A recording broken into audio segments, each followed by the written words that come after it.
Hey guys, it's Keisha, and today I'm here to talk about A Court of Thorn and Roses by Sarah J. Maas. Can I just say, Sarah J. Maas has done it again. Let me start with this. First of all, how is she in the middle of writing a super amazing epic fantasy series, and in the midst of all of that, she comes out with another super awesome epic fantasy series? George R.R. Martin can't even write one in 20 years. However, she's writing two at the same time. No disrespect to the master. I'm just saying. Just saying. So, A Court of Thorns and Roses follows our main character, Feyre. And Feyre is a huntress who basically has to hunt to take care of her family. One day she's out hunting and she gets attacked by a wolf that she kills. Well, it turns out the wolf was not actually a wolf, but a fairy. And in Feyre's world, killing fairies is not a good thing. So one day, Tamlin, another fairy, comes knocking on her door and says, in order for her to pay the life debt of killing a fairy, she has to come to the Feylands with him and live with him forever for the remainder of her life. This book is a Beauty and the Beast retelling. I just started with that, and it does such an amazing job weaving in the story of Beauty and the Beast with this very fantastical world. I very, very, very much enjoyed this.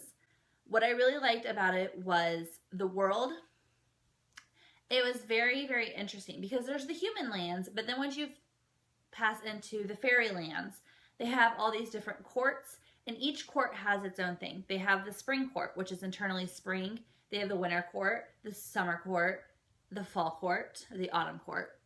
They have the dawn court, which is basically just internal dawn.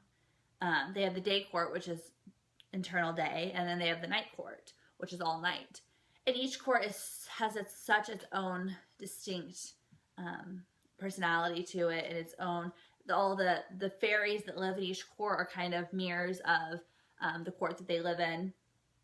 Whereas, you know, the autumn court has red hair, you know, and I thought that was very, very interesting, and I really, really liked the world building in this book, probably the most. Second of all would be the characters. I really, really liked Feyre. In comparison to Selena from the Throne of Glass series, I almost liked Feyre more. I don't know if I like it more because I like her name more, but she did kind of make some stupid decisions in the book, which kind of turned me off a little, but I really liked how she grew as a character. I liked, for instance, that she really liked to paint, and I just thought that was kind of such a simple trait for someone who's such a strong character. It was just kind of a nice little feminine touch to her. I really liked, however, my favorite character was actually a side character, and that was Lucien, who was actually kind of Tamlin's right hand and best friend. I love Lucien so much. He kind of really becomes a good friend to his despise, to Feyre. And I love how much he grows as a character, and how much, even though he says he does not want to become friends with a human, he really does kind of protect her and kind of become almost like a big brother aspect to her, which I really enjoyed. And I'm not going to lie, I really wish the Feyre and Lucien were together, but I don't ever see that happening. But that's who I ship. I ship Feyre and Lucien, not going to lie. Tamlin, I liked Tamlin. He was just kind of atypical to me. I feel like I've seen his character in a lot of other books. He was kind of broody. He really, you know, he's one of those very protective, you know, Feyre's mine. And I just, like I said, I've seen that a lot. So Lucien was definitely my favorite. Tamlin, he's like a 3 out of 5 star character for me. In this book was obviously amazing. Sarah J. Maas is such a great, great, great writer. She somehow really just constructs these worlds, constructs these characters, and she really likes action. She really likes adventure. There was one scene in the book that I was a little iffy about. If you read the book, I will talk more about that in my spoiler section.